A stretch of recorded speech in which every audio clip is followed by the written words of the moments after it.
So this was another process that we thank Tom and Cecilia for bringing us together and preparing us and framing our meetings, many conference calls. A lot of these panelists are here today.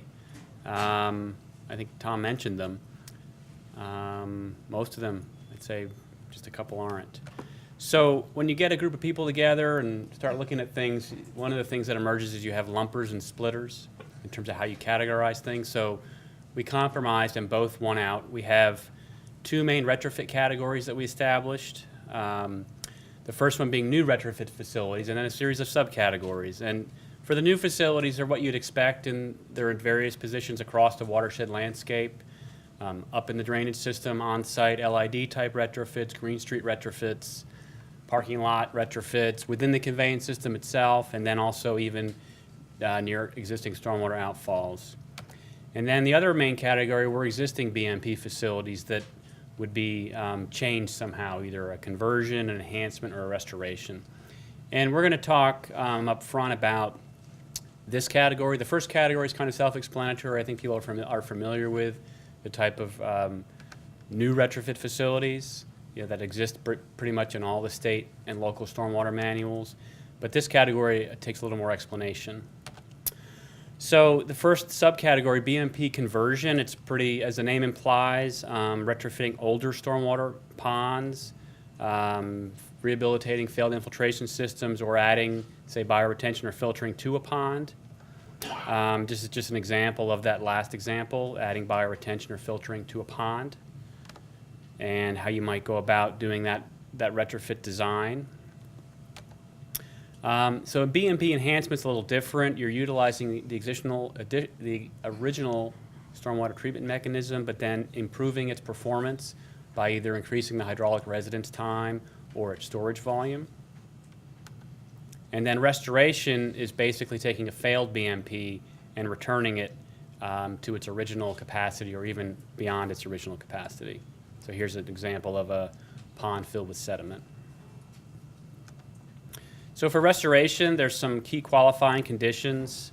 4 types of restoration are allowed. Major sediment cleanouts that remove sediment equivalent to at least 10% of the volume of the system. Vegetative harvesting is something that is allowed as well, taking that excess growth and taking it off-site for sequestration. Filter media enhancements, another type of restoration. And then completely rehabilitating the BMP. And that would only apply to a BMP that you hadn't previously reported as an effective BMP. Another couple caveats for BMP restoration. First one's pretty obvious. You don't get a credit for doing routine maintenance, and you must at least restore the original capacity. So the next section of this presentation is going to look again at some of the things Randy covered. That was all of 30 minutes ago, so it may already be lost in your head, and I think a lot of you were trying to figure out how many beans were in that jar during his talk. So we're going to go over it again. We first, like what you heard with the new performance standards, we are aggregating BMP performance by retrofit class, and the 2 main categories, runoff reduction, stormwater treatment, pulling the removal rates from literature review, and then we, like we saw with the new performance standards, develop these retrofit removal rate adjuster curves based on the rainfall frequency analysis technique. So you're basically going to see the same information presented again, but I think it'll be helpful, at least for those of you either seeing it for the first time or online who've heard about it for the first time. So we have our anchor rates, again, that are based off that 1-inch typical water quality volume, taking an average for the 2 types of practices, runoff reduction and stormwater treatment.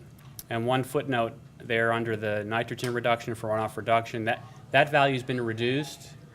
The nitrogen value nitrogen removal rate has been reduced for runoff reduction to account for nitrate that gets returned to the system through infiltration and groundwater transport. So I think that number's down to 52%, something like that. And we'll show in the curves later what that adjustment means.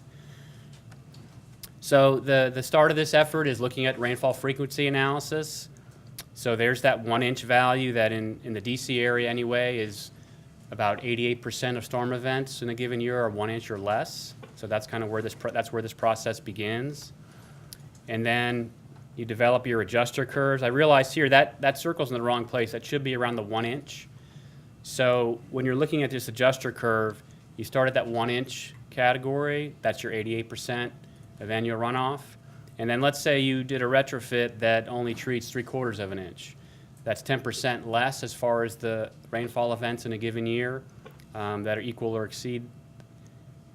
to or less than that value. So your removal rates are also 10% less. So instead of 55%, you get 50%. So that's really the heart of the matter in terms of how this method works. And as was discussed earlier, it's the science around the 1 inch, and those rates are pretty good in terms of literature review, but the adjustment is just a way for everyone to do this accounting and have numbers that we can compare and use together.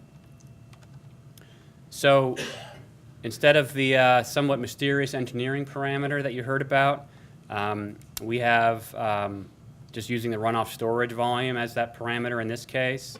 And to get your value as runoff depth treated per impervious acre, because that's the inches that you can use in these charts, you use that runoff storage volume in your retrofit. There's conversion factor of 12, and you divide that by the impervious area treated. And here's an example of how I'd use that curve. So here's a 1/2 inch runoff depth treated example and the removal rate you could get for it for phosphorus. That nitrogen adjustment I talked about, here it is shown graphically, the reduction downward to account for groundwater nitrate transport back into the system. And then here are the curves for sediment. So I'm going to go through a couple design examples just to reinforce the computational method. And again, it's similar to what you've heard. It would just apply to the retrofit scenario. This example is a constructed wetland. It's a stormwater treatment practice with a storage volume about 1.7 acre feet, treating 50 acres with 40% impervious cover.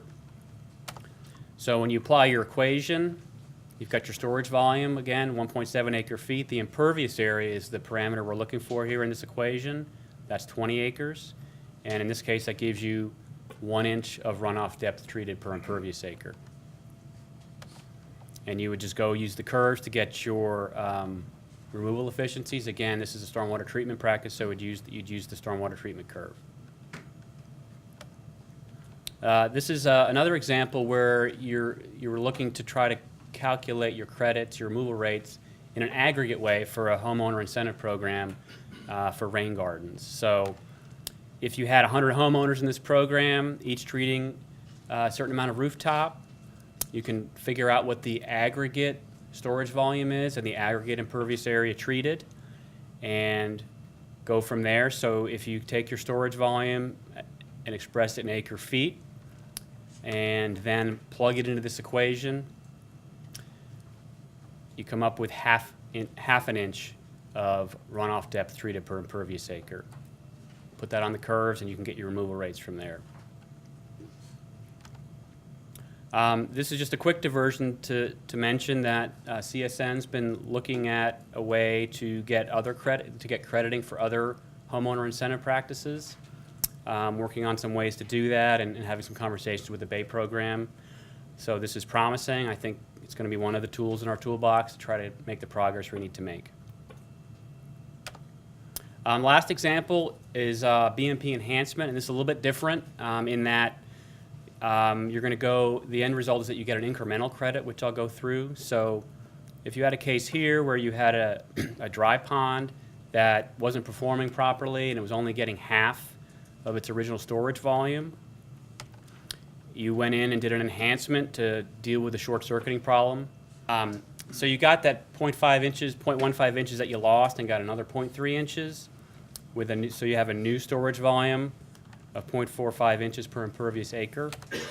Okay, so you would take your original removal rates based on the volume you had when you started, and then your enhanced rates based on the volume you had when you ended, and you take the difference between the two.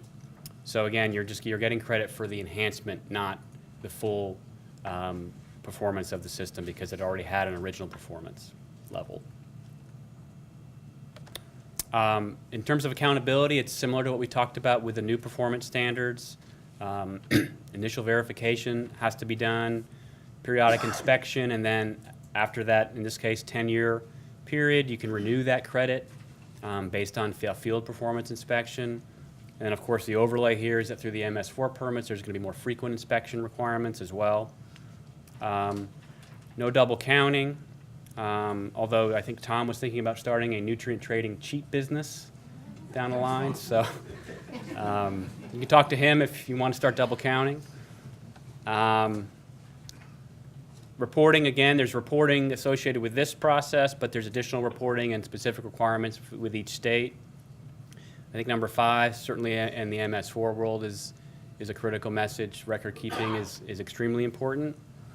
And then ongoing field verification, some suggestions, some recommendations here to deal with situations if there's a need for corrective action. Okay, so I think that takes us to some frequently asked questions, and Ted Brown's going to take us from here.